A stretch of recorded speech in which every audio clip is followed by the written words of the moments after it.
마지막 섹션 Initializing a Thread 살펴보도록 하겠습니다. 예, 스레드를 초기화하는 거 이게 어떤 내용을 담고 있냐 좀 살펴보겠습니다.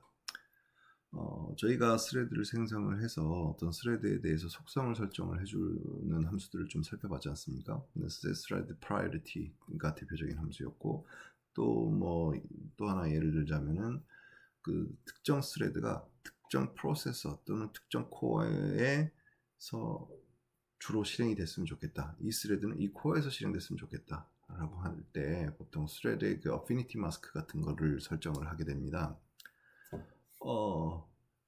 근데 재밌는 거는 이런 아까 좀 전에 살펴보셨던 그 set thread priority 같은 함수의 인자로 요구하는 것들이 스레드의 핸들입니다. 그죠? 스레드의 핸들이고. 근데 이 스레드의 핸들은 어떻게 받느냐? create 스레드를 해야 받게 되겠죠? 그러면 set thread priority를 하기 위해서는 이미 생성된 스레드에 대해서 설정을 할 수밖에 없는 거죠. 그런데 많은 경우에는 그 스레드가 생성되기 이전에, 실행되기 이전에 그 스레드의 이런 속성들을 설정을 해서 실행을 시키길 바라는데 그럴 수가 없는 거죠. 예. 그럴 때 어떻게 하느냐? create thread 함수의 5번째 인자가 있는데 그쪽에 플래그가 있었죠. 그 플래그에 thread suspended라고 해서 그 스레드를 실행을 하게 되면 그 스레드는 실행이 되지 않습니다. 딱 생성은 하되 커널 객체가 생성이 되고 준비는 했지만 그 런치는 되지 않고 딱 스톱되어 있는 상태죠. 중단되어 있는 상태로 생성이 된 거죠. 이렇게 생성을 한 이후에 지금 보다시피 create thread의 5번째 인자로 create suspend를 주게 되면 됩니다.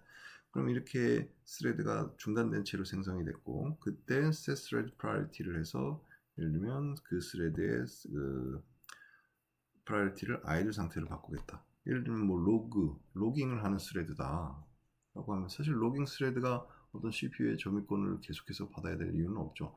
예를 들면 다른 스레드가 놀고 있을 때 이런 로깅 작업을 하면 될 텐데 이런 스레드가 작업을 함으로 인해서 다른 스레드가 그 좀 더 많은 실행을 할 수 있는 기회를 놓치게 되니까 이런 스레드 같은 경우 좀 우선순위를 낮춰줘도 되겠죠.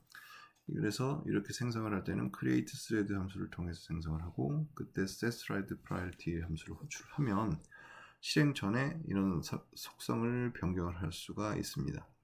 그럼 이제 변경을 했으니 내가 세팅할 값 속성들을 전부 다 셋업을 했으면 이제 스레드를 다시 시작을 시켜야겠죠. 스레드를 시작시킬 때 이렇게 suspended 된 스레드를 다시 시작시킬 때 쓰는 함수가 resume thread입니다. resume thread 함수를 보시면 아주 간단하죠. 그냥 스레드 핸들만 주시면 됩니다. 인자로 뭐 설명할 내용이 없네요. suspended 된 스레드가 이 함수를 통해서 다시 내부 코드 실행을 재개한다 라고 보시면 될 것 같습니다.